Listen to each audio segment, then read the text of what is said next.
partner. Jason.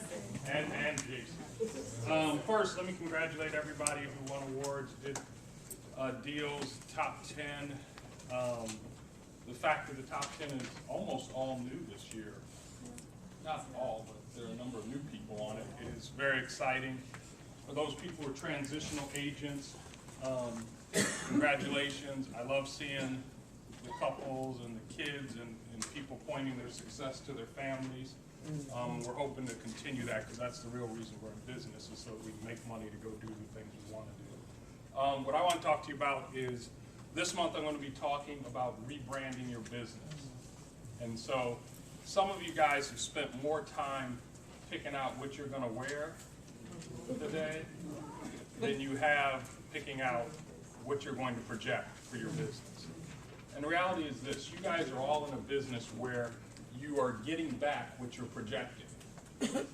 And so you have to be conscious of what you're projecting out into the marketplace. The real question you have to ask yourself is, what do people think about me when they hear my name? What do they think when they hear my name? Not what do they think about you. Oh, do they like me?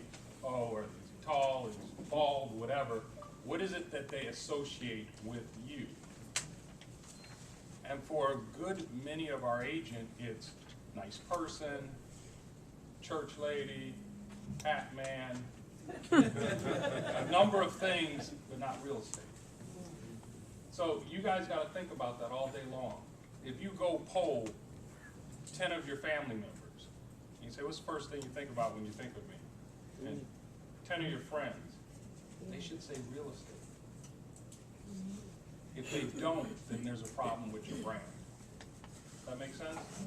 Your brand isn't being projected. If you look on TV, anyone ever see the old commercials on TV, old Coca-Cola commercials that come on at different times? That was 20-year-old branding or 10-year-old branding. They don't still use that. McDonald's doesn't still use the same branding and things that they did 5 years ago, 4 years ago, last year. They update the branding. And why do they, anyone know why they update the branding? Oh, because new audience. The market's changing. The way people make decisions about who they're going to do business with is changing. And so they have to update their branding to continue to get market share. Because if they don't, they're going to die. See, even in something like Coca-Cola that was king of the sodas, there's all this new competition. 15 years ago, water wasn't competition. Flavored water wasn't competition. Juices weren't competition. You guys see where I'm going with this? And that's Coca-Cola and their billion-dollar brand. So my question is, what's your brand? And by the blank look on some of you guys' faces when I ask the question, if you're wondering what's your brand, what differentiates me from just the other 300 people in this office, let alone the other 5,000 agents in Prince George's County, then I encourage you to come to my class on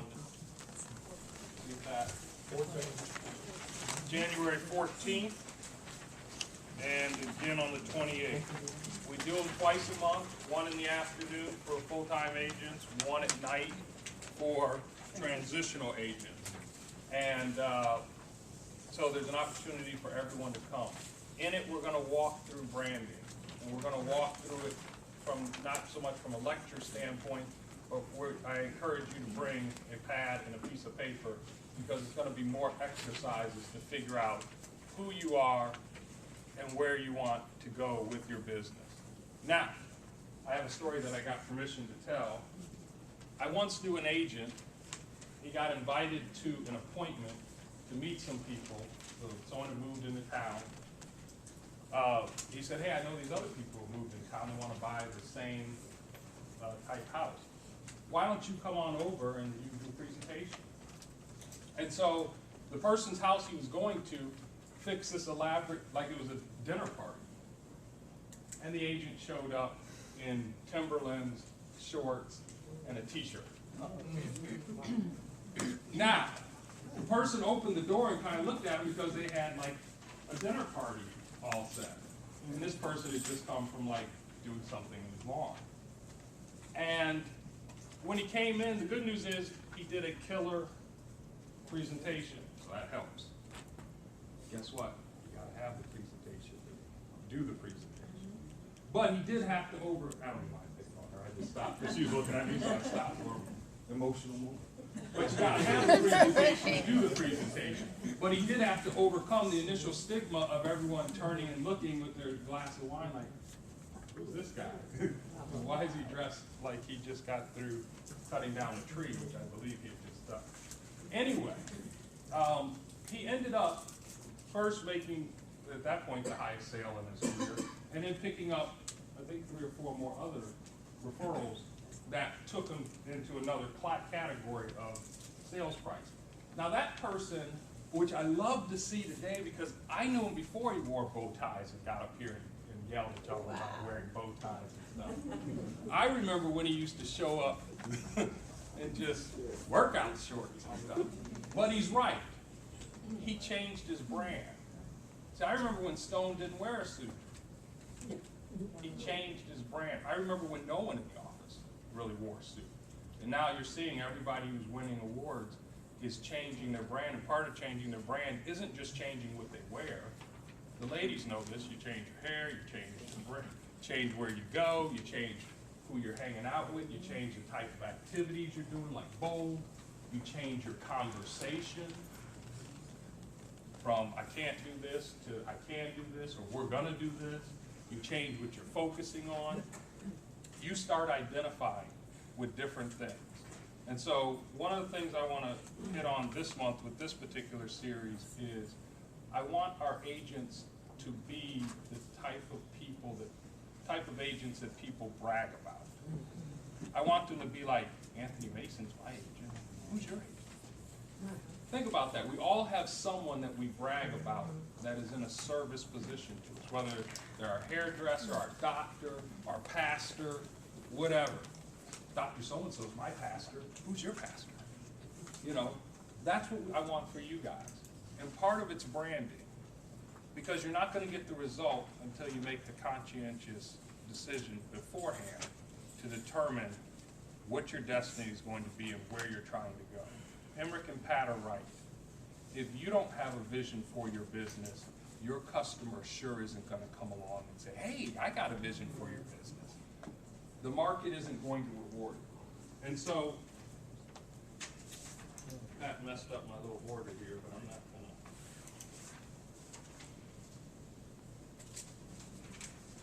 So I need a volunteer from the back of the room. Anyway. All right, there we go. No, stay back there.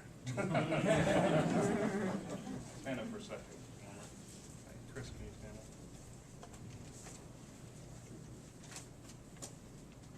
Hold that up. Which one of these can you see the best? This takes a little bit more effort. Now, I'm not saying this is all this is branding. This is part of it. But some of y'all are like this. Hold it up for me, Chris. This is your business. Fit it in. It's 1972. I got the same thing everyone else has. Same card, same this, same that. Emmerich drives me crazy. Jason, he'll show me his new card. And then he will spend 4 hours telling me about, you see this little thing over here? And I'm laughing at it. He doesn't drive me crazy, but it's like, wow. I mean, the amount of focus, and you haven't seen, that's just the final card. You haven't seen the 800 variations he went through to do it. But that's what branding is, and I make fun of Emmerich because we're such good friends. But there's a lot of respect I have because that's the type of focus. Some of y'all do the exact same thing with your clothes. What do you think about these socks? What do you think about this suit? Should I wear this lipstick? And then you just glance over your business. So some of y'all, you know you wouldn't go out of the house dressed like this. Would you? Some of them do, but the majority of y'all wouldn't. Then some of you all have done a little bit of something. Just a little bit. Hold up. Not much. But see, here's the reality. This isn't even fancy branding. But if you compare it to what we're sitting next to, it pops. Now, if you go the one step beyond, it's going to grab attention. So I want to leave you with this, because Pat's gonna shoo me off anyway. I want to leave you with this. If you didn't know you, what would attract you to your own business? See, because you're doing business with everybody you already know, for the most part.